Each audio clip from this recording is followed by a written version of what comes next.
Short clips I posted this week already talked about Caitlin Clark breaking Pistol Pete's record. Got over 16,000 views on Facebook. And man, did people hate us? Yeah, I mean, so I'm sure people. You guys don't know what the hell you're talking about. It was a fucking joke, morons. What? It never hurts to. That doesn't happen every day. Yeah, no. Were we saying that she's better than Pistol Pete? No. I tell you, one thing. I saw a post on it. I don't know if it was somebody on our page or not. Somebody posted on it and was like, I 100% would take Caitlin Clark over Bronny James in the NBA draft. I think that was Cody that did that. Well, I bought 2 hangers, a Top Series 1. Oh, yeah? Yeah, got my Rafaela rookie card. I still want to. I didn't really get hardly shit in any of them, but I still want to see if I can get a cool Ellie or shit. or yeah, Ellie. That rookie for Texas is supposed to be pretty good too. I can't think of his name right at the moment, but Yes.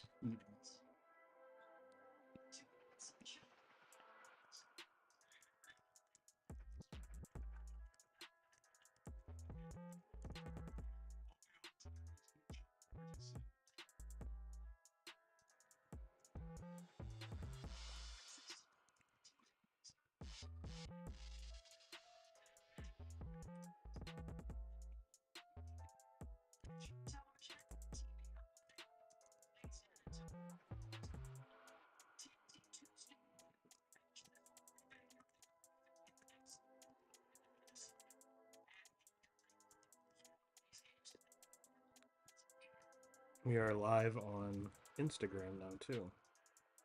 nice. I don't know what it looks like on Instagram, but it is what it is. We've got 3 people watching so far.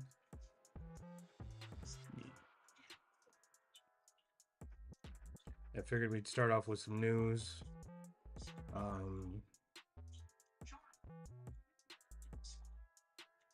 Talk about what do you think of the hat? Yeah, I like it. It's nice and clean. Mm-hmm.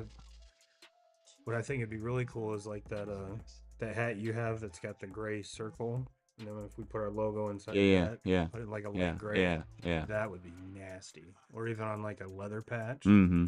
that would be sick. I figured we'd talk about that. Talk about the Mike Tyson. Was it Jason Paul? Which Paul brother is it? It's the Logan. no, he's gonna Jake Paul. Yep. Then talk about Fletcher Cox retiring. And some other stuff. And then we'll hop into just kind of some of the big off-season baseball moves. And then we'll kind of do like a Red Sox Tigers comparison, because our 2 teams are definitely in the same boat right now. Mm-hmm. Very young. Mm-hmm. The only difference is we have our big star locked up for over 300 million. Mm-hmm. Where you guys haven't gotten to that point yet, which you will. At least I would hope to think you will. Yeah.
Turbo and 2K show.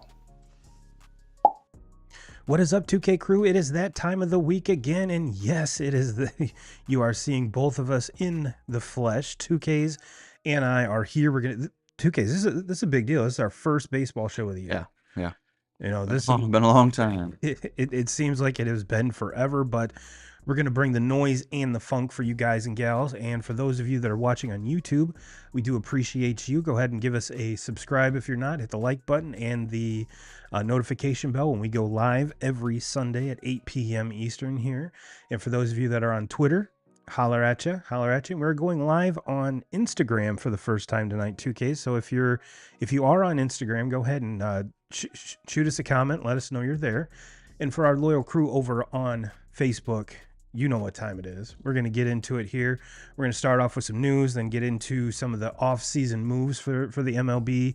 And then we're going to kind of break down the off-season so far and the preseason as it pertains to the Tigers with 2Ks and the Red Sox with me. And we're going to have our top five sports video games 2Ks. I'm really excited about this one. Yeah. Especially because we are such a, there's 11 years apart, you and I. So I have a feeling our gameplay is a whole lot different. But I have a feeling we're going to have some of the same ones. But for those of you watching, drop your top 5 sports video games of all time. And when we get to that segment, we'll share yours and as we go through ours. Well, 2Ks, man, it's been one heck of a week. Yeah. One heck of a week. I mean, we've got on the ladies NCAA hoop side, we've got the conference tournaments coming to an end. The regular season for the men are coming down to the wire. We've seen some upsets in the leading up to the conference tournaments. We've got basketball is just like NBA is just NBA. I mean, we're gonna be stuck with the NBA till like the middle of June. And it really doesn't even get good until, I don't know, seems like their playoffs take, 8 weeks, 9 weeks. So not really going to get too excited about that. But spring training is, I mean, we've got legit baseball, 2Ks. Mm-hmm. We've got legit baseball. But before we jump into that, 2Ks, let's start off with some news. And if you see on my head, we have some new hats. Have some new hats going out. I'm thinking about putting an order together for these. They'll probably be like $35 shipped. But yeah, let me know if you're interested. So if it's worth my time to get these up and running for you guys and gals. But I think they turned out really good. Nice and clean. And we did have someone on the Facebook group, facebook.com/group/2K crew. If you're not a member already, wanted to know our thoughts on the Jake Paul, that's who we decided which Paul this is, right? Mm-hmm. Jake Paul and Mike Tyson fight. And I figured this meme was very appropriate, considering Mike Tyson and Glass Joe from the Mike Tyson's Punch-Out era. I'll be the first to admit I haven't really watched a whole lot of these Jake Paul fights. Yeah. I know in some of the interviews he's training like a legit boxer, which is awesome, but it doesn't, it seems the best thing I can take away from this is it seems like every time one of these fights are done, like, well, when is he gonna fight a legitimate boxer? Sure. I mean, he's had some celebrity fights, he's had some he's fought old MMA guys, and now he's fighting like a 55-year-old Mike Tyson, which, dude, have you seen some of the videos of him training? Man. Yeah. No, count me out of that. You couldn't pay me enough to step in the ring with a 54, 55. It doesn't matter how old Mike Tyson is. Yeah. Jake Paul's in trouble. Yeah, I mean, it's one of those things, though. Like, do I think Jake Paul is pretty good at what he does? Like, I think he's kind of proved he's all right. I think a lot of it's for show, a lot of it's for money. Sure. I think he pays a lot of these people off to do, and this is what I kind of see in it is, look, Mike Tyson looks really, really good, and what it looks like, but can he can he stand and do that for multiple rounds and for a long amount of time and get hit? And yeah, because that's the thing. If he can't land one and potentially knock Paul out really soon, and this fight goes on and into later rounds, then there's a 30-year age difference here.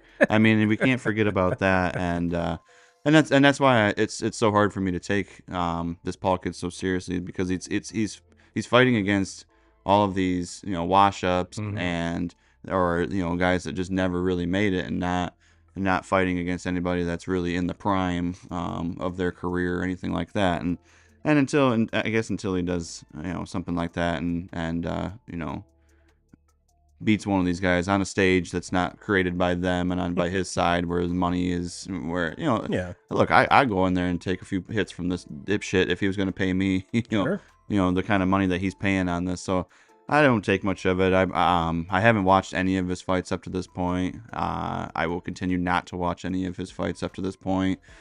And, the good news about this one is, if you did want to watch it, it's going to be on Netflix. Netflix, so, right? Yep. And I'm going to go out on a limb and say 90% of everyone walking the earth either has Netflix or has access to it. Right. So at least it's not trying. They're not trying to get a big, huge payday off of a pay-per-view. Which, I guess that's probably the biggest story to me on it is, are we going to start seeing some of these, we're already seeing the Amazon Prime with the NFL. Are we going to start seeing, is this going to be something that we see normal? Contracts come up with the UFC and, they're in with ESPN at the point. But if contracts come up, are we going to see something with, with Netflix maybe taking on live sports? To me, the only way that I understand there's a lot of apps out there that have the live or not the live television, but TV shows that you can watch at any time, movies that you can watch at any time. But I just don't see those holding up with the big dogs unless you're having live sports. Yeah. If you don't have live sports, I think as we go on into this, I don't know if those apps will stay on the top. And I think too with the NFL and YouTube TV, I think that was a huge step in the right direction to prove that yes, you can do this live on the internet. Right. It doesn't have to be, because that was always the big worry is like, well, tech's going to get in the way and it's going to screw everything up. Right. And I think we all can say that YouTube did a whole lot better job when it came to the Sunday ticket as compared to like Thursday Night Football on Prime. I know there's still folks that have issues trying to stream Prime or the Thursday Night Football. So with these big companies with the big money behind them that they're now kind of quote unquote working the bugs out. Yeah, Netflix is going to be a huge player in this, and look at who runs the UFC 2Ks. Dana White. If you're going to give Dana White more money to go on Netflix, I mean you're talking about the best promoter in all of sports. Like he is the man on that. And so I mean when I don't know any of the details of this contract that they have with ESPN, I don't know when it comes up, but I can guarantee you when it does, there's going to be a lot of people knocking on Dana's door. Wanting to take on this basically this fucking money pit that the UFC has become. If there's money to be had in anything, Dana White's going to maximize it, hands down. Yeah, I mean, look, it used to be when you were talking about the fighting business, it was boxing over everything. Yeah, and now you don't even hear about. There's no conversation on it. There's no talk about it. The UFC has just, I mean, Dana White and what he's done with this UFC. Basically, anything that Dana gets his hands on is going to be highly, highly successful. Look at this fucking slap league shit that everybody laughed at, and look at the money that it's bringing in. Like the guy just is a genius. Yeah, he gets it. He's definitely a one of one, and he's on a whole other level. While all of us are playing checkers, he's not even sitting at the table. He's doing something else.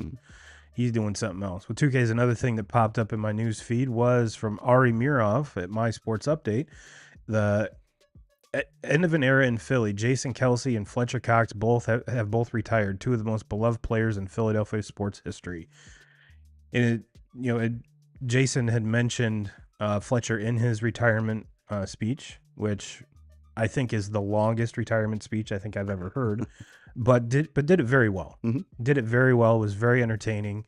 I have a feeling you're going to go a whole lot of years before you hear another retirement speech that mentions Nick Foles' dick, amongst other things. But yeah, that was kind of shocking too, Case. I mean, it makes sense, but now the Eagles have some very big holes to fill with both. I mean, Kelsey is a huge hole. And now you're arguably your best defensive lineman as well.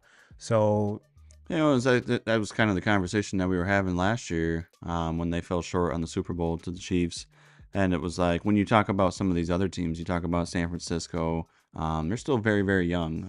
I know that they're aging a little bit, but they're a team that, is going to just looked like they were going to come back. They were going to, and especially when you look back to the first time when they lost to Kansas City in the Super Bowl. At that time, you were really saying this team's going to be around for a long time. They're going to continue to get better. And you can say that about a lot of teams in the NFL. When the Eagles lost that Super Bowl game a couple years ago, right when that game finished up, it was like, man, that might be. yeah.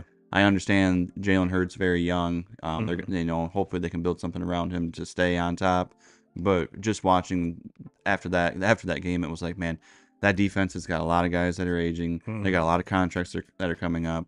They're not the team that you think of like a lot of these other teams in the NFL were like, those guys are not going anywhere for years. Right. This Eagles team, it was going to be hard to keep it together, and now we're seeing it. Contracts are coming up, and the guys are going elsewhere. Aging players are retiring. Eagles it's gonna be an uphill battle for them to stay relevant to me, especially. And you also got to look at just the division that they play in. I mean, the Cowboys are always gonna be a good team. Look, I know they can't win in the playoffs, but they're always gonna be good. Jerry Jones is not gonna let a Cowboys team go out there that's not good. No. Washington with a lot of cap space, a lot of obviously gonna take a quarterback in this draft. So they're probably going to be an up-and-coming team, especially with all the cap space that they can have. Giants kind of in the same boat. So new ownership, new coaches, the whole 9 yards. So yeah, it's definitely a division that is. I mean, for the most part, very rarely do you see a repeat winner. Just goes to show you how deep that division is.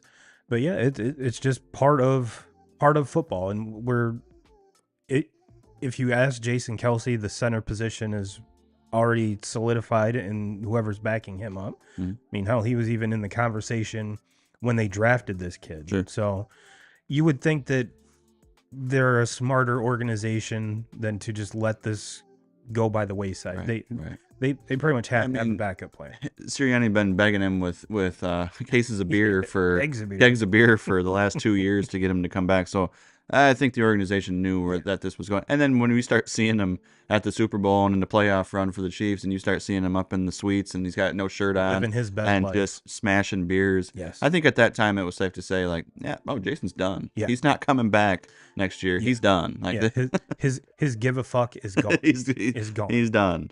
But you know what? That to me, that's the best Jason Kelsey. Right. And just look at, like, obviously their podcast, obviously, they did the documentary on him. Like, he's become a really big person to where, 3-4 years ago, he hangs it up or doesn't go on to have the fame that he's had here in recent years. Like, we're not even hearing about a retirement speech from this guy. And he's kind of become, like, in the last couple of years, obviously, with help from his brother, with the success of the Eagles, the two of them playing in the Super Bowl last year, the podcast is huge. His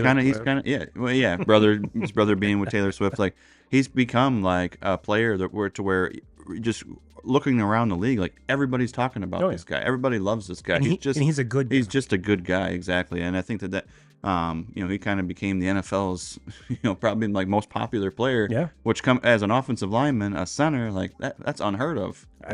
Besides Jeff Saturday, I don't think I can name you another. And one of the Pouncey brothers from Pittsburgh years ago. I mean, Joe Thomas. Yeah.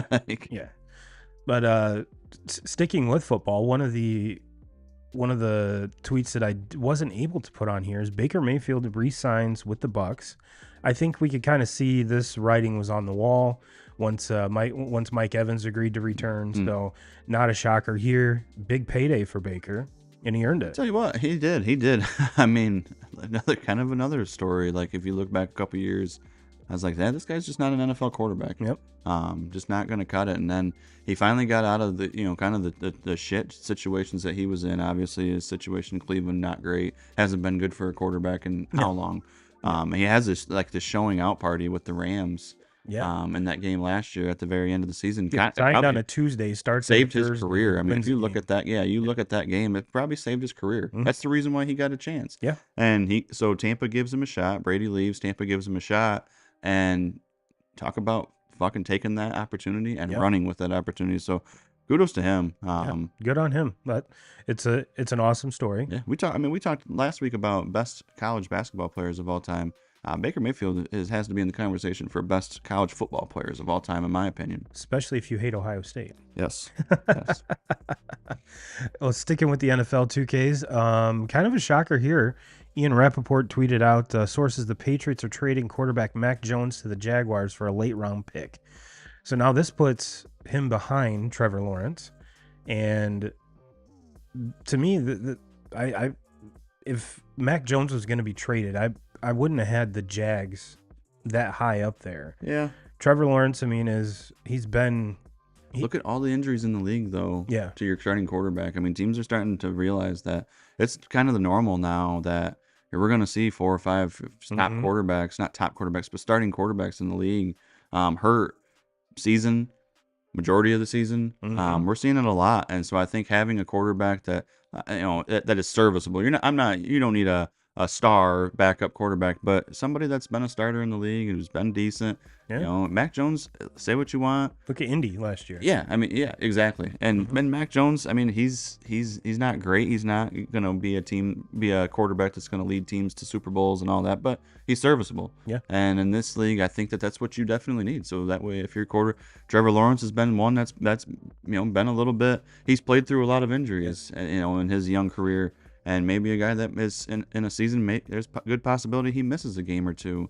And so to have somebody that at least the locker room can look at and say, oh, this guy gives us a shot to win, instead of going elsewhere with some of these other guys in the league or other teams that have some of these backup quarterbacks that you've never even fucking heard of. Right. When you roll into a Sunday, the whole locker room's got to think like, man, we don't even have a fucking chance. Right. We got this guy. So at least a little bit of peace of mind having that. As your backup, like, all right, if something happens, we're going to be without Trevor for a game or two. Like, all right, we got a guy that's won some NFL games and can get it done. And they were the same draft class, right? Trevor was 1, Mac was like 12. Yeah, that's what I thought. Kind of a weird circumstance, but I mean, was it the same or was there a year apart? Was Trevor? I don't know. I can't remember. But very serviceable backup, like you said, and for a late round pick, I would have expected him to get at least kind of a 4th or 5th round pick instead of. Now, when I hear late rounds, I think 6 or 7. Right. So maybe it is a 5th. I don't know. Well, one other thing of NFL bit of news here. Broncos trading. This is from the NFL's Twitter account. Broncos trading wide receiver Jerry Jeudy to the Browns for a 2024 5th and 6th round pick. The house cleaning in Denver, it continues. I mean, Russ is pretty much cut. He's taking interviews or he's doing meetings in New York and Pittsburgh, and now Jerry Jeudy's gone, and he's probably like, thank Christ. Yeah. Thank Christ, I am gone. Is it better going to the Browns? I don't know, but well, I mean, a start for him regardless. Sean Payton, when he took that job, you knew it was only going to be a matter of time. Yeah. He wants his own guys. He's going to go. He's going to get his own guys, and the guy deserves that opportunity. Like, sure, he's won. He's been a winner. He's been a Super Bowl champ. Like, the guy flat out knows how to coach. He knows how to build a team. And Jerry Jeudy has not been very good. No, I mean, like, the situations have not been great as far as the quarterback situation there in Denver, but Russell Wilson's very serviceable. There's a lot of teams in the NFL last year that would have been like, killed to have Russell Wilson as their quarterback. Especially with the contract he's signed with the mediocre numbers of Jerry Jeudy throughout his career, like, doesn't shock me. And then a fresh start. A fresh start for him maybe is a good thing. In Cleveland already with Amari Cooper. Amari Cooper had a huge year last year, adding another weapon in there, Njoku. There's some weapons on that Cleveland team. My question with Cleveland is, who's going to throw him the ball? Yes, because the defense was phenomenal. Yeah, absolutely. And if it wasn't for Joe Flacco, I mean, that team wouldn't even been in the playoffs. And Footsteps Flacco. Yeah, I mean, and so they proved there that all you need is a quarterback that knows how to read defenses and knows how to and can make the throws. And Joe Flacco can do that. We know that. I can't move or the shit. No. But but he can make the throws, and if you have that with those surrounded by those weapons, Jerry Jeudy just adds to that, especially for late round picks. I mean, to me that it was kind of a shock initially, but then it's like, yeah, like I said, the house cleaning in Denver continues, and to be able to get rid of Jeudy before you have to sign him to that, because wide receiver deals are getting bigger and bigger every year. So to get a better than average, but this could be a coming out party for him. We don't know. So it's kind of, if you're a Browns fan, you have to be excited. Right. But it's like, it all comes down to who's actually going to be pulling the trigger on that is going to determine a lot of the success for this team. One thing before we show the next one, 2Ks, we were talking about it before we went live. One of the reels I posted on Facebook got almost 16,000 views, and it was us last week talking about Caitlin Clark breaking the D1 all-time scoring record. Now, you would have swore that we were standing on a soapbox saying that there is no way that Pistol Pete could beat Caitlin Clark in a one-on-one, and she's a trash player compared to him, and pump the brakes. We were just celebrating what happened. Yeah, I mean, we're not saying anything about how bad he is compared to her, and yes, we know there wasn't a 3-point line back then, and if there was, someone went and actually scouted and watched every single point that he would have added like another 1,200 points and did it in fewer games. Even said anything. I never even mentioned. The only thing we mentioned Pistol Pete on was that she broke that record. We never mentioned anything on him playing. Neither one of us ever watched him play. No. And probably the people that were commenting on there never watched him fucking play either. No. And there wasn't a 3-point line at the time, and it's impossible to have that comparison. And we're not comparing women's basketball and men's basketball. So it's just like, I don't understand where that came from, and it's just the whole world just loves to hate. Yeah. So they see this girl in Iowa that for one, it's Iowa, and people don't want to hear anybody talk about anything that's going on in Iowa. But like, what this girl has done in her Iowa career is fucking amazing. Yeah. Like, why do we have to hate on that? I don't give a shit if she was a fucking leading scorer in history of I don't know. I'm just some random fucking sport. Right. If she did it, congratulate her and move on. Like, great. It wasn't like I didn't sit here and say that Caitlin Clark is the best college athlete I've ever seen, college basketball scorer I've ever seen of all time. Like, that was not part of the conversation at all. It was like, what she's done is fucking amazing. Kudos to her. Pat yourself on the back, like, and move on and go win yourself a national championship. I'd love to see that happen instead of this. Did you see the fucking shit today with South Carolina and LSU? No, they had a big old blow up at the end. They're all fighting, and it's just like, this is the reason right here. Were they fighting or basketball fighting? Well, it was. I mean, they ended up kicking, like, both teams had to end the game with like 5 players. So that's the last game of the season. Yeah. So now they have to roll into the first round of the NCAA tournament, which I understand they're both going to be playing against 16 seeds probably. In this. Well, I don't know what LSU's ranking is. LSU may be a 15 seed. They might be a 2 seed in the tournament. I'm not sure. But they're gonna have to roll into the and in the first game of this. They're only gonna have 5 players.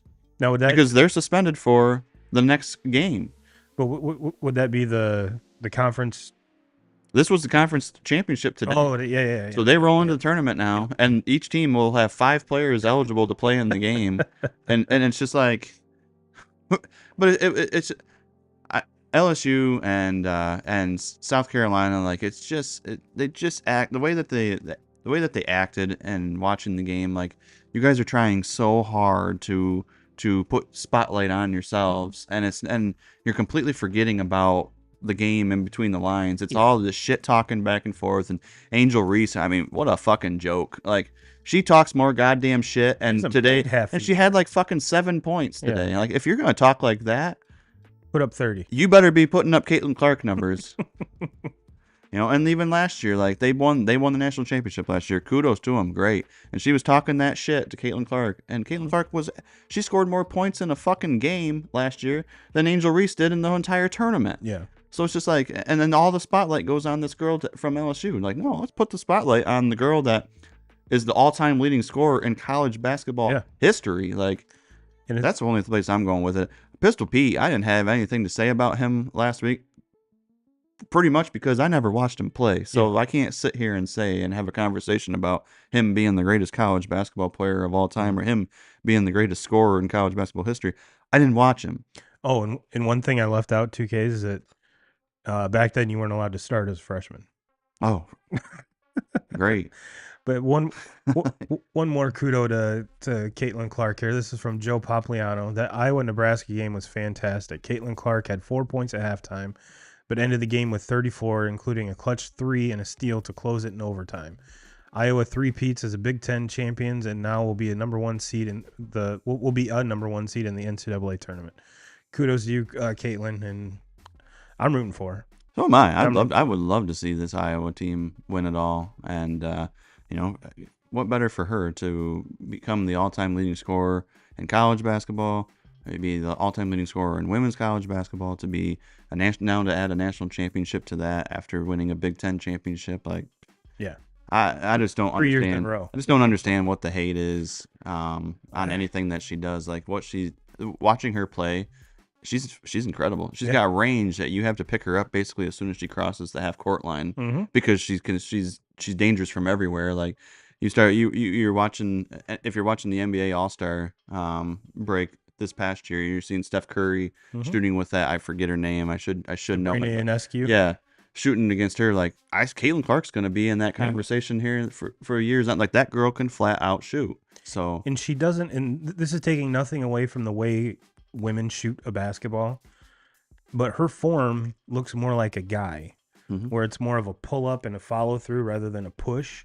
And I honestly think that's one of the reasons she's so successful, is because she shoots more traditionally rather than kind of adjusted like a girl. We spent 5 minutes on this. I wonder if we'll get some more heat this week about about it. You know what? If that's what I've come to find out, is if you find something that triggers people and they get mad and actually comment on it, that means you made it. Oh, for sure. So and it garnered 16,000 views. Yeah. So that's what all these keyboard warriors are best at, is rage. They just wanna rage out on their laptop or on their phone and type some shit up, and that's all. That's what they live for. Well, you want to know what I want to rage on, 2Ks? Baseball. Motherfucking baseball. And I want, but before we kind of dive into kind of the major moves of the off season, I did pick some tweets out here that are highlighting some of the up and coming studs. But I wanted to get your take on this, 2Ks, as far as the this is from MLB on Twitter. The top farm systems in baseball as determined by MLB Pipeline. Number 1, Orioles. Shockingly, number 2, the Cubs. And I guess 2 with the Orioles, considering it seems like all of their prospects are playing in the show already. Just goes to show you how deep that farm system really is with the Orioles. And the craziest thing with the Orioles is the best one out of all of them we haven't seen yet. Yeah. We're going to see them this year. Yeah. And Cubs, number 2, Brewers 3, Padres 4. 2Ks, your Tigers are 5, which you got to be pretty pumped about that.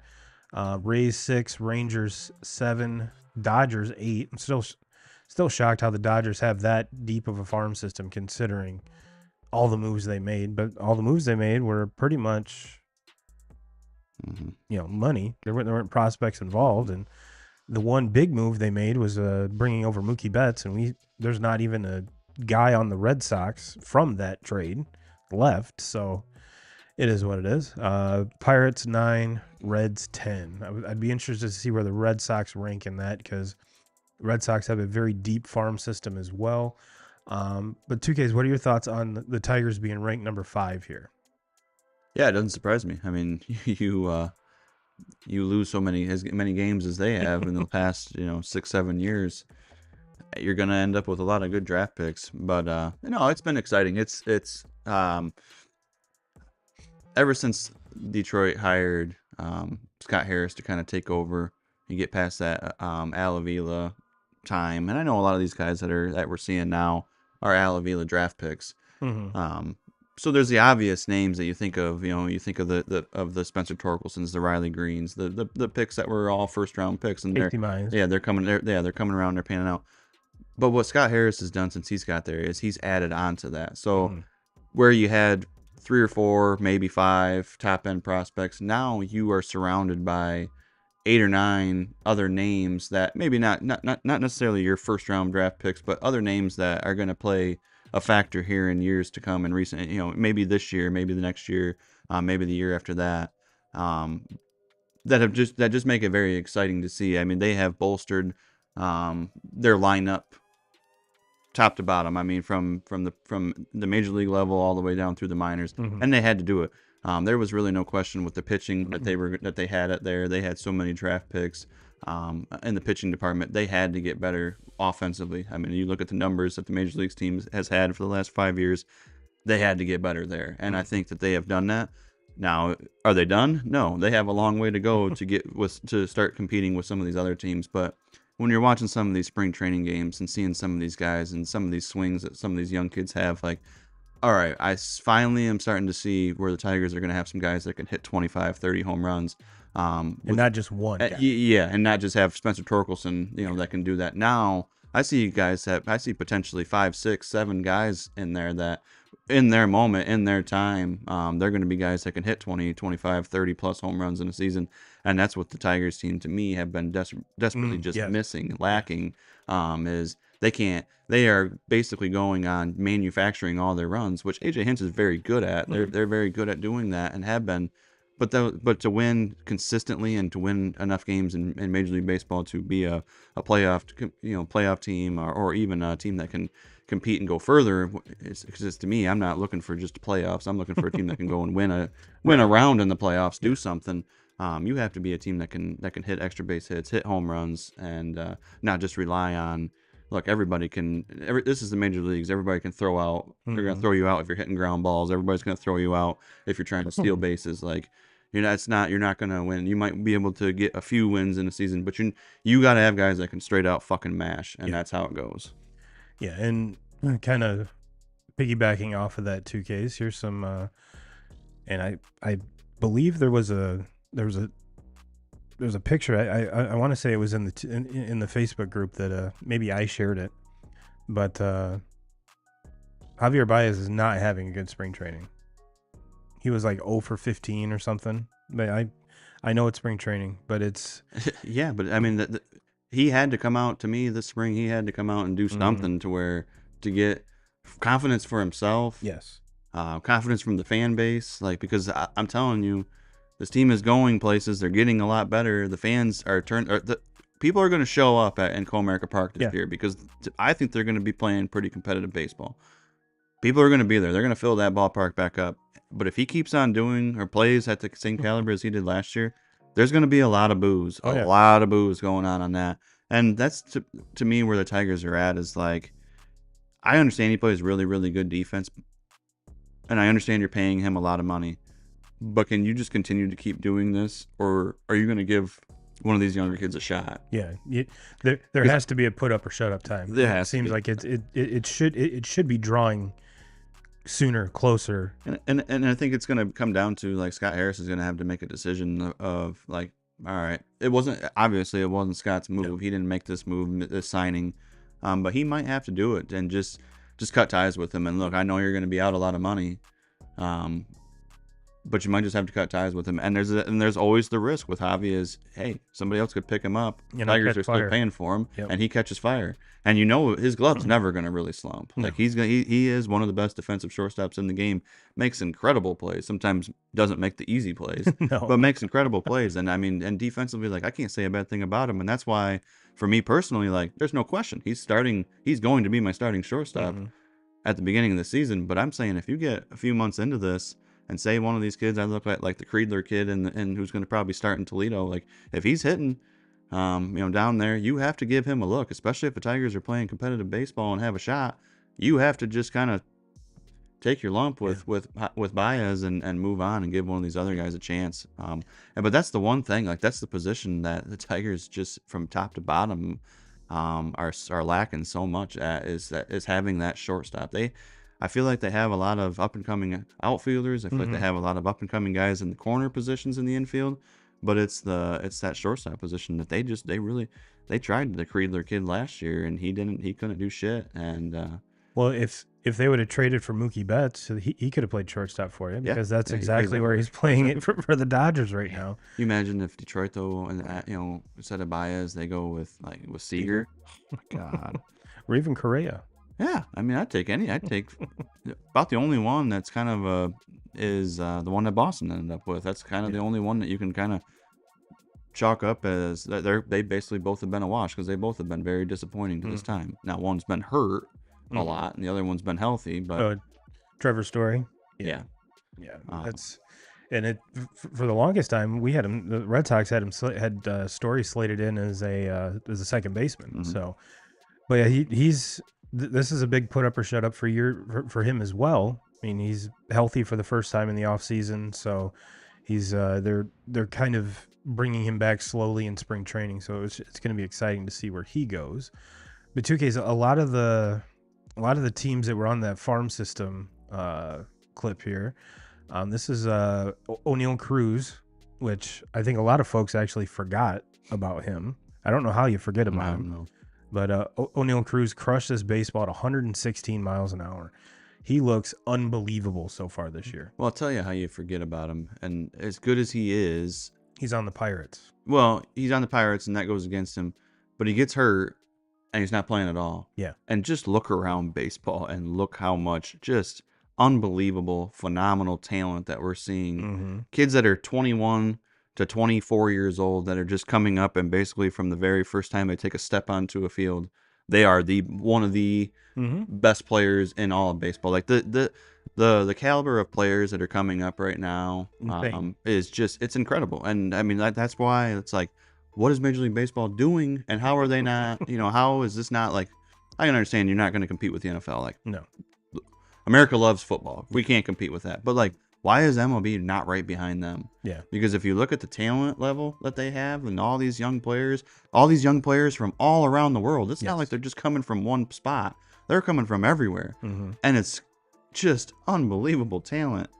How is it not one of the most popular sports in America? I just don't understand how they miss on that. And he was Ellie De La Cruz before De La Cruz came up. I mean, they're both pretty much, I mean, they're very similar. Yeah, size-wise, arm-wise. So far, I think I'm going to have to give the nod as far as hitting to O'Neal Cruz so far. But yeah, they're walking highlight reels. Yeah. And both very, very exciting to watch. And I was a huge O'Neal Cruz fan, still am. And would I like him to be on the Red Sox as opposed to the Pirates? Absolutely. Absolutely. But you would have to think that Pirates team at some point is going to be at least decent, because they've got Cabrian Hayes now, hopefully, fingers crossed, a whole year with O'Neal Cruz. It ain't going to be long until this rookie Skeens from LSU last year make his way on, because just in a little bit of watching him in spring training ball, fantastic. He looks like one of the best pitchers in all of baseball. Yes. Like, we're not talking about the best pitcher coming out of this draft class. We're talking about one of the best pitchers in all of baseball. The dude maybe one of the best mustaches in baseball. Yes, he does. That is fantastic. Mustache. Yes. Fantastic. If you're going to rock a mustache like that, you better be really, really good at what you do. Yeah. And he's really, really good at what he does. Or a child molester. It's one or the other. And thank goodness he is the better baseball player. Yes. Yeah. Because the world doesn't need any more child molesters. Let's put it that way. Well, 2K, I think this one is going to highlight one of your dudes that you're keeping an eye on. Jackson Holliday will be bringing this sweet swing to hashtag spring break. This kid's had another phenomenal spring training. He's the best. I like, you're talking of a team where I said earlier, like, he probably is going to be the best one out of all of them. And that's a team that already has Adley and Gunnar Henderson from last year that we're not even counting in this. Like, and I think that this kid is going to be the best one out of all of them. Like, this team, Kierstead hasn't even sniffed the big league roster yet. Like, this team is going to be so much fun to watch. I hope that they can keep it all together, because you know when you think of AL East, you're thinking of the Yankees, you're thinking of Boston, you're thinking of those teams that go out and they're not afraid to spend money about every offseason and buy what they want. The Red Sox are right Red now, Sox, they kind of changed ways a little bit, but when you think of the Reds, I personally, when I think of the Red Sox, I think of the days of Sure. when they were competing with the Yankees every year. Manny and Poppy. Yes. Yeah. And so now you're thinking of this team, this Baltimore team that they've done this all themselves. Like there's no trades that they've They have made. new There's they nothing have crazy. new Like, ownership too, which is huge. Yes. Which they go out and trade for Corbin Burns, which prior to that the old owner would not have done that. Right. And it's going to be pivotal because the old ownership did not like to spend money. Mm-hmm. This new ownership sees the potential in this, and he's like, "Give me this," and those guys are going to get paid. And I don't think it's going to be. They're going to do more. And you know, this team is, to me, their biggest mistake last year. And I don't know if maybe they thought they were a year away from it, but I mean, I don't know how you could have thought that last year when they were the best team in the American League. Like They had the best record in baseball. right. Like how could you think that way? But they didn't do anything at at the deadline. They went and got Flaherty, and Flaherty was a huge bust for them. Yeah. And in that second or post trade deadline. But to me, like they're so loaded and with these prospects, and it's like you have to move those and make something happen and go and it's not just make one deal for Flaherty. When some of these other teams are doing what they're doing, you have to go and do more. And you have guys that are in the minors that they're blocking people all over the place. So why not be afraid to trade them? I'm probably saying this and going on because I really wanted them to trade one of their guys to Detroit and take on Erod. Yeah. And they didn't do it. But like if you look back on it, I bet Baltimore they have to sit there after they get knocked out of the playoffs and be like, "Fuck, Erod would have helped us. Yep. Maybe we should have got that done." Because Erod, a fucking World Series champion, a guy that's pitched in a lot of postseason games, has the success. He's been a number one. Right, like he would have been a really good guy to add to that team, in my opinion, and would have cleared that trade. He would have been okay with going to the east side. He won't go to the west side until even though he signs. Yeah. Fuck him. I hope he has a lot of issues with. I hope he has no command this year. I would never wish injury on anybody. No, but I just hope that he walks everybody he faces. Can't find the strike zone. Yeah. Gets the yips. Fuck him. Well, 2K is another big acquisition in the offseason, and one that was kind of heartbreaking to both me and you, was the Yankees acquiring Juan Soto. This is from Foul Territory at Foul Territory TV on Twitter. Juan Soto's 4th home run of the spring was an absolute nuke. And if you look at this one, he's 10, and this was as of today. This was about, I grabbed this tweet about 3 o'clock this afternoon. He's 10 for 20, 4 home runs, 2 doubles, 3 walks, and an 1828 OPS. That's pretty good. Yeah. That's pretty good. And considering it's kind of historically, I guess you could say, historically, these Latin players, they really don't get going until the weather heats up. And for him to get this kind of a start is scary because if you look at his last year in Washington and then the couple of, his time in San Diego, it didn't seem like he kind of had it. It seemed like he was being too patient, and now hitting 500 with 4 bombs. I mean, he has 10 hits and 4 of them are home runs. Yeah.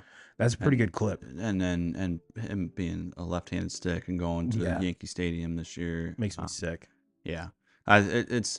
He's free agent after this year. I mean, I made this move and he went to the Yankees, and I was like, fuck, because he's my favorite player in the game. Like, if there was anybody that I would want to see, the Tigers go out and just spend buco amount of money on in this offseason, it would be him. Yeah.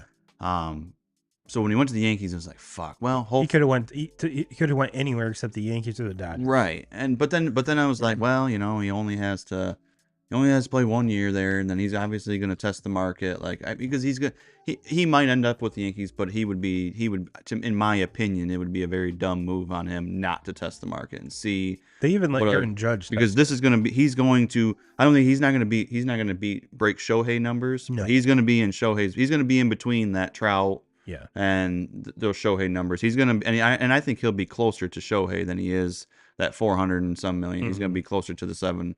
I think he'll fall somewhere in the upper 5s, low 6s. 24? Yes. Baffling. So I think the money's.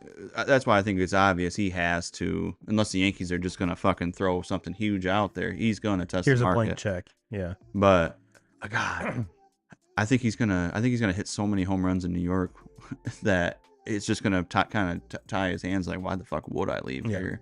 If they're going to pay me this amount of money, like, I'm going to go on and I'm just going to hit 50, 60 home runs every year in this ballpark. With Aaron Judge batting behind me. Right. Yeah. Right. Yeah, it's the only thing that the Yankees really didn't go out and kind of address was their pitching, which the pitching was kind of we saw Aaron Judge stay healthy for the vast majority of the season. Stanton, who knows how many games he's going to play, and Rizzo had a very shaky season. So if bringing in Soto is going to solidify that lineup, hands down. There's not a single team in baseball that if you told them that you're going to get Juan Soto, they wouldn't be super pumped up. But it's to me, it's the pitching. The pitching. I mean, Carlos Rodon was, littered with injuries all year, and when he was right, really didn't pitch all that great. So there's still arms out there. I mean, there's rumors of Blake Snell going to the Yankees. If you're a Yankees fan at this point, do you want Blake Snell? I wouldn't. He walks too many people, and especially in Yankee Stadium, you don't have because of that short porch. When you do walk, folks, those walks tend to come around and score a lot more frequently than they do in San Diego, or even in Tampa. So, is he still a viable arm? Is he still a good arm? Yeah. In the perfect world, in my eyes, he's not a number one. Right. And if he is your number one, you kind of have issues. You kind of have issues. So it's going to be interesting to see where that, kind of where the Yankees in that whole division, which is insane, which is, the poor Blue Jays. They thought they were a lock for Shohei. He was getting on a plane, even though he wasn't. And it seems like they have all this money they're ready to give to somebody, but no one will take their money. Same with the Giants. They're like, we have, Yamamoto, here you go. Here's $300 million. Come play for us. And he's like, nah. And I think it's cool that they signed Joey Votto, at least to a minor league contract with an invite. For those of you who don't know, Joey Votto is Canadian, so it's kind of like a going home type thing. And to be honest with you, his Instagram post or Twitter post, I can't remember which he was posting on or both, was entertaining but kind of heartbreaking at the same time. So, if you're Cincinnati, I understand why you don't re-sign him, or at least to a 1-year contract. I get it. But when he came back from injury last year, that's when that team kind of like kicked it into gear. So would it be even for like $2 or $3 million a year? That would be a lot for kind of like quasi on-field coach. I get that. And with that, we saw their name on the on that top 10 farm system. I mean, that's one guy. That's a roster spot that could be used by one of those young kids.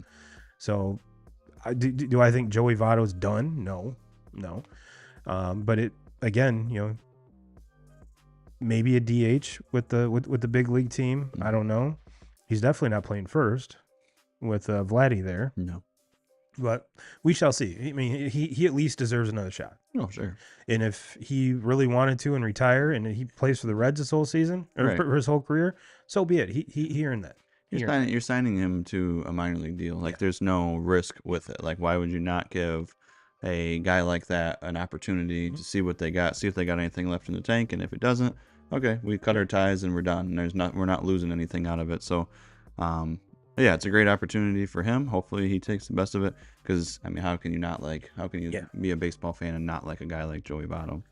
2Ks. Let's we did kind of some of the Red Sox Tigers talk already, and we didn't even really get into the whole Dodger thing, because I think it's ridiculous. But one thing I do want to highlight before we move on to the Tigers Red Sox breakdown is, if you're any kind of a betting person, the Dodgers have given you probably the best and easiest parlay to hit in all of sports. And I will be taking this the vast amount of days, is 2+ total bases for Mookie Betts, Shohei, and Freddie Freeman. Yeah. Parlay that together every day. Yeah. Every day. I guarantee you, if you put a unit on it every day, I guarantee by All-Star break, you're up at least 30, 40 units. Yeah. Yeah, it's incredible. That I don't even know how you. How do you pitch that? I don't know. I don't know. And take your licks and just don't allow anybody else on base. Yeah, Like, I don't know what you do against it. Like, it's incredible. It's an incredible offense. Yeah, and again with them, it's going to be the pitching. You know, they brought back Clayton Kershaw, which I think everyone kind of thought was going to happen, but now we're getting. You know, I saw something that Walker Buehler isn't ready for the opening day. Still might be a month or two away from coming back. So, and for those of you on the over on the Facebook side, we just dropped Facebook, so we're gonna keep rolling anyways. But yeah, it's they they got Yamamoto. I get that. Have we seen him? Have we seen him pitch in the major leagues? Not really. We saw him pitch in the World Baseball Classic, and he comes with a lot of accolades that are fantastic and rarely achieved in Japan. I mean, he's got three of like the Japanese version of the Cy Young, and one of the caveats to that is they don't. If there's not someone that they think is worthy of it, they just don't give it out that year. So was he worth the $300 million? Absolutely, I think so. But it's still it's a big gamble. We've seen highly successful pitchers from Japan come over, and we've seen some flops. Now, am I saying he's Daisuke Matsuzaka? No, because we honestly don't know. Is he going to be Shohei? I don't know. But is he going to be a number one? I think so. And with that, you're not asking Clayton Kershaw to be a number one. Right. So is it, and I do think that offense is going to bail out the pitching when it needs to. So maybe it's a good thing they didn't get, and they got Tyler Glass now. Totally forgot about him. I mean, so yeah, they did address pitching. I'm an asshole. Never mind. But yeah, 2K crew, that is your, hot take bet of the week there. Just pound it every day. Well, 2K's your Tigers spent more in the offseason than my Red Sox did. And to say that really isn't bragging by any means. No, I mean, it wasn't like they didn't spend big. No. And everything, if you look across the board, it's basically a bunch of 1-year deals, Yep. a bunch of, and I kind of like it because we've talked so many times about how much better this next free agent class is than this class, and I think for a lot of the Tigers, they have a lot of guys coming up. A lot of these guys we talked about earlier in the minors that kind of on their prove it years. Like let's give them an opportunity. Let's see what they can do, and find out which ones are real and which ones are maybe not going to be guys that are going to be able to help this team win in years to come. And so they're not going to hold guys back. They're going to allow them to play. And then at that same time, Scott Harris kind of went out and grabbed guys that they're signing these 1-year prove it deals. Like Jack Flaherty's trying to stay relevant. He wants to have a better season in a 1-year deal than probably more than what maybe than what the Tigers want to have, just because this is a huge year for him. He comes out, pitches really, really well. He's a guy that maybe is signing one of these big deals. I mean, we see what pitchers are making in the free agent market. If he has a really good season, he can get himself a 3, 4, 5-year contract and make a lot of fucking money on this. So could make out to be a really good deal for them. And then they got their bullpen even better. The additions of Shelby Miller and having a brain fart on the other one that they got. He was with them a couple years ago and they ended up moving him. But another very solid arm in the bullpen. So their bullpen is which I thought was probably their strong point. Has been the last couple of years. Yeah, I think they're going to be even better. In all honesty, could possibly be one of the best bullpens in Major League Baseball. Starting pitching is very, very deep. I mean, look, you're going to have guys like Matt Manning and Casey Mize basically competing against each other for that 5th spot in the rotation. Like when is Mize due back? Drake Skubal, he's pitching now. He's good to go. I mean, they probably are going to ease him in. Sure. But like Skubal is he's the ace. He's going to be the guy that gets the ball at the beginning. Jack Flaherty is going to be one of those. Kenta Maeda is going to be one of those. And then you look at you have Matt Manning. You have Reese Olson from last season who had such a good year. I have to say that at this point, Reese Olson's probably in just because of everything that he did last year. And then you have Mize coming back off of injury. Matt Manning, who's been kind of up and down this entire time, but still very, very young. And then you have other, throw out other names. Joey Wentz is a name who's had a really rough season last year, but has had a really good spring. And then the Sawyer Long was another kid that they called up at the end of the season, pitched really, really well down the stretch. Like I could sit here and name pitchers all night long. It's going to be on the offensive side of the ball where that's where things are we're gonna see some new names. We're gonna see some new players. Hopefully Riley Green can stay healthy. Spencer Torkelson can build off of that second half of the year that he had last year where he was just a monster. And I think that's going to be the normal. Like I have all the faith in the world that Torkelson is going to be that guy that you build your offense around. And I think as long as Riley Green is healthy and can be on the field, he is that guy also. And then this year you're going to see they're going to give the Colt Keith. He's going to get every opportunity to be their everyday second baseman. And he deserves it. He batted over 300 last year in the minors. He can hit for power. He's good defensively. Like he's going to get every opportunity to run with that, and I expect him to do that. And then you look at other Kerry Carpenter, another one that kind of come out of nowhere last year, should be really good. I see him probably being the guy that DHs the most, in that lineup this year. They had a guy like Mark Hanna, been good, kind of a played all over the place and different teams, but I think he'll play a lot of the outfield. He's a guy that's a perfect Scott Harris guy, though, that just gets on base. He takes a lot of walks, so I like that part about it. Like, there's a lot of things I really, really like with this team, and I don't see any reason why they can't compete and win, and even win that division, which has over the years has not been, especially in recent years, has not been a very good division. No, and that was going to be my biggest differentiator between the Red Sox season, right, and the Tigers season is the AL East is the AL East. I mean, we've already talked about the Orioles, the Yankees, touched on the Blue Jays a little bit, and the Red Sox they finished last in the division in the last 2 years, and I have a feeling they're going to be last in that division again. The one big name that they did sign in Lucas Giolito is out for the year, and that was a 2-year contract with an opt out after one. So again, it was kind of like a prove it deal, because if he shows out, he's definitely gone and hitting the market again. And again, the Red Sox are relying on a lot of young players, with the exception of Devers and maybe a couple others. But Tristan Casas had a great rookie season. Chris Sale's gone. And Vaughn Grissom, who we got in return, is going to play second base. So the outfield is littered with unproven. Yeah. You've got that Rafaela kid is hitting the lights out. He's slated to be the starting center fielder, and it's going to depend a lot on Yoshi being a DH. And I think the question we're all asking ourselves as Red Sox fans is, all right, when do we see Marcelo Mayer? When obviously Kyle Teal we just drafted last year, so it's kind of unrealistic to be like, hey, we need him up now.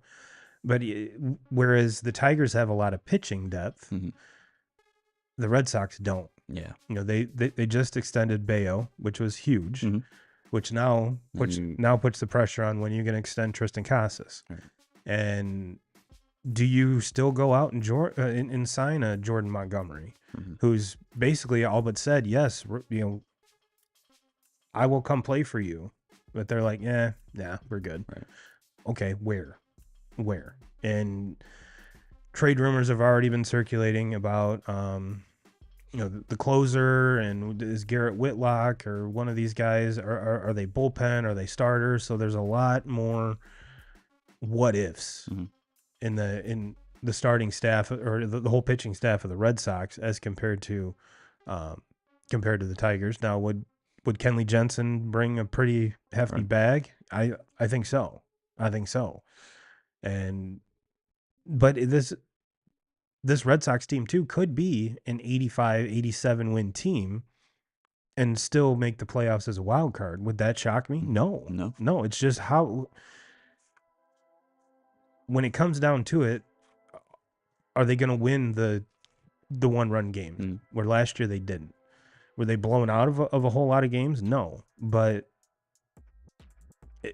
in that division, you can't, you have to win the 1-run games. You have to. And yeah, that, you know, AL East is a whole different animal than the AL Central. Oh, that is for sure. That is for sure. Not even close. And that's the thing. But you know, kind of my last thoughts on the Tigers before we get into the season starting is, to me, the biggest X factor with that team is what are we going to get out of Javi? Like, is Javi going to be a guy like we talked about earlier he's just not going to make it and they're going to have to cut ties? Or are we going to get that version of him, you know, when he was with the Cubs, that short stint when he was with the Mets? And to me, the reason, and what I kind of hold out on, and I know a lot of people are going to say, fucking give it up, Kyle. Like, there's no chance. Like, this guy fucking sucks. And I can't argue that. He, in his time that he's had a Tigers uniform on, there is a lot of lows and not very many highs. But the thing I keep going back to is Javi is arguably one of the most polarizing players. Getting into it. Basketball fight. Yeah, basketball fight. A bunch of pushing and talking shit. Not necessarily doing anything. But Javi is one of the most polarizing players that I've ever watched. Like, the guy makes just the most exciting plays. I mean, you look back at the play where he made with the Pirates, where he ran backwards down the line and goes and just does and crazy slides and no look tags and like. But with majority of those plays that he makes, there's always something that's always similar with them. They're always in big moments, big games. TV's on, like spotlight is on, and he has those moments. And since in his time in Detroit, there hasn't been any big moments. Like, the Tigers have been playing bottom of the barrel baseball, playing from the bottom of divisions, just nothing really big. Where if the Tigers can they jump out on top and they can play, and they're a team that is leading the Central all season long. I mean, I don't see any reason why they can't. Like, the talent is there now. There's no excuse. The talent is there. I think that they have the best manager in the division. I think they have the best. I think Scott Harris has proven that he's on the top as far as running a team, being a president. Like, they are fucking set. There's no more excuses. Can they get more talent? Absolutely. More proven talent for sure. But there's no more excuses on that. So if the Tigers can jump out on top and they start playing more meaningful baseball and you're playing from the top, that's where maybe you get the best version of Javi Baez. So, and then if the Tigers can get into the playoffs and Javi Baez, look, he's not going to bat 300, folks. Let's hope that he bats 230, cuts down on some of the strikeouts. He's still going to be right at the top of the league in strikeouts and hits over 20 home runs. That'd be nice. We can do that. If he can do that and then play the same defense that he does, this Tigers team is going to be really fucking good. Really good. And then if they can get to the playoffs, that's when a guy like Javi Baez can fucking carry teams because his biggest moments are on the biggest stage, and that's the player that he's always been. And I think that's why if you look back or if you had conversations with Cubs fans loved him because in the biggest stage, he'd have a game in the middle of the season where he struck out 5 times, and you're like, all right, fuck it, whatever. We can live with that shit because in the big moment, he's going to hit a fucking walk-off or he's going to have this spectacular play, and that's why they loved him. And he went to the Mets in the season when he was traded at the deadline there.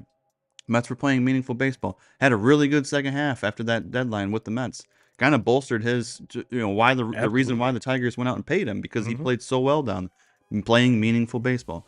To me, the key with Baez is, and I could be completely wrong, maybe the Tigers are really good and this dude just fucking struggles, and to this point, from what he's done with the Tigers uniform on, I'm leaning towards that's probably what we're going to get. Yeah. But I'm thinking also, like, if we're going to get the best version of him, it's going to be because the Tigers are playing relevant baseball and shit's on the line, and that's when I think he's at his best. And look, we can fucking hate this guy all we want, and he's been really, really hard to like and to root for because he's been so bad. But without him, we're not gonna. We can't get to where we want to get. We don't have anybody else that's ready to come up and play shortstop and can do it any better than him. Trust me, they would have fucking done it a long time ago if they had it. They don't have it. There's nobody available in that system right now that can do it really any better at all. So we have to ride with it, and we have to just fucking hope. I mean, you can boo him all you want and be pissed at him all you want, but we have to fucking hope that he gets it going and finds something. Because if we're gonna be a team that can win a playoff, you know, win a fucking words are hard. Win a playoff round. we have to have him. So that's where I guess where I keep going on that is I hope he turns it around. I really do. And look, the spring, what we're seeing out of it, it's been really, really bad. But it's the spring, and that's what I keep saying. And I think we have to keep that mindset is let's wait until we get a little bit into the season and see how things are going. And we can't, because if everybody just shows out at the very beginning of the season and is booing this guy, why? I mean, you honestly think that Javi Baez is good with the way that he's played since he's been in Detroit? He's not good with it. And I'm telling you, booing him and acting like that is only making everything worse. You can be pissed off about it because he's the highest paid player on the team and he's taking all his money, but if somebody offered you that kind of money, you going to turn it down even though you suck at your job? Like, look at Trey Turner in Philly last year. Right.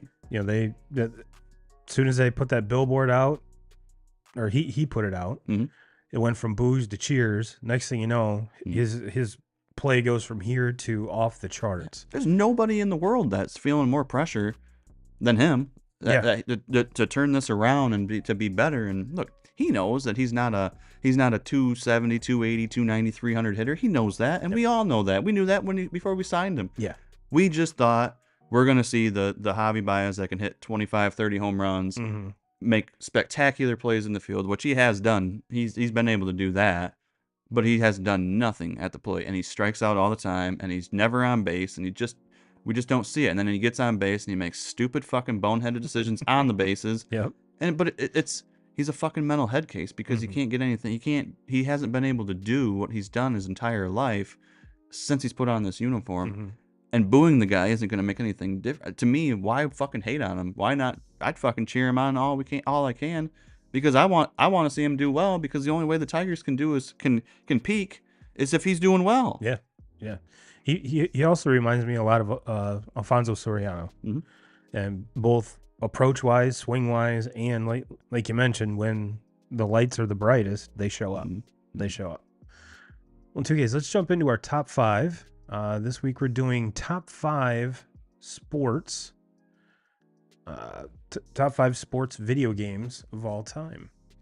And do you have your list ready, 2Ks? I do. You're just doing like the video games, not the year of the game, because I mean most of these sports games are we doing breaking it down to the exact year? I did the exact year. Okay, all right, I can make that happen. All right. Do you want to go first? I'll have you go first so I can think on years. I have a pretty good idea of what I want already, but all right, start off and I'm going to say this is all across the board. I mean, let's see. Yeah, there isn't a single sport that's represented twice on my list. And ironically enough, the one that never mind. Yeah, there's all different sports here. All different sports. Start off with number 5. A classic 2Ks. Mike Tyson's Punch-Out. Now, a lot of folks really wouldn't think to put that in a top 5 sports video game of all time. But I cannot tell you the hours and hours and hours I spent playing that as a kid on the old school NES, and now with these emulators and stuff that you can buy, still play it, and still get my ass kicked by Mike Tyson every single time. But impossible to beat. I don't care what anyone says, impossible to beat. But yeah, my number 5, Mike Tyson's Punch-Out, absolute classic, and we had the meme, which kind of ties it all together, 2Ks. My number 4, the old school OG NFL Blitz. I want to say that was for the PlayStation. We used to play that game nonstop, and the PlayStation would actually overheat. So we'd have to shut it off, let it cool down. And one of the hacks that I found with that game was, because everyone every football game, everyone loves to throw the ball. But that game, kind of one of the hacks was if you ran the ball, no one really knew how to defend the run because they're all defending the pass. So you could make, I want to say it was that year, if you were the If you're the Titans or the Titans, you were the shit with Eddie George. Mhm. Yeah, that was awesome. Number 3, I'm going. Let's go 2005 MVP baseball. That was with Manny Ramirez on the cover. That was, if I remember right, it was the first video game where you had Manny and Big Papi back to back, and you could make the most ridiculous trades on this game. I remember trading for Ken Griffey Jr. and just would literally hit out of the nine batters, I would have 6 or 7 home runs every time through the order. Like, it was ridiculous, but it was a lot of fun, and to me it was like that next step when it came to baseball games. That was, I mean, it's an iconic baseball game. Love every minute of it. My number 2, and I can't remember the year on this, but I think this is the one. You're going to correct me if I'm wrong. 04 Tiger Woods. Was it 04 or 05? I think it was 05. I have 05 on my list. Yeah, that was 04 and 05 both were. That was when they were at their best. Yeah. Yes. Yeah. I mean, now, if I remember correctly, this was the first sports game I played online. And you could play tournaments online. You could play live tournaments. And it was before the whole, you'd have to pay to unlock courses. And that's kind of when I got out of it. I mean, this is getting ridiculous. I can understand going through the game and unlocking these, but I'm not paying $70 for a video game and then have to pay more and more and more to unlock to unlock shit. No, not about it. Not about it. But yeah, that 04 and 05 were unbelievable. Customize I think it was the first time you could customize your golfer too, which was dope, which is awesome. And number 1, the OG NBA Jam. He's on fire. He's heating up. And you could put in the codes to get Bill Clinton and all the other cool characters and shit. That was awesome. And then you could dunk from like half court. I mean, it was a whole lot of fun. And that was one game you might see that's off my list is I've never really been a Madden guy. Mm-hmm. Never really been a Madden guy. I think it's because all my friends were so much better than me. I'm like, fuck this game. You guys are too good at this game. It's not even fun to play. That's why Blitz, I was into that because no one really played it. Everyone played Madden. Mm-hmm. So I was like, I kind of have a chance at this game. But yeah, no Maddens on my list. So 2Ks, what is your number 5? So mine are a lot newer. I don't hardly have any of the older games. My first one, and a lot of them too, some of these newer games, they're games that are year in, year out, year out. So it's just the year changes. So those ones I didn't necessarily pick a year because they're all good. They're always basically the same game, just new rosters. So so with some of them you're gonna see I just picked whoever my favorite cover athlete was or something Right. like that for the certain year.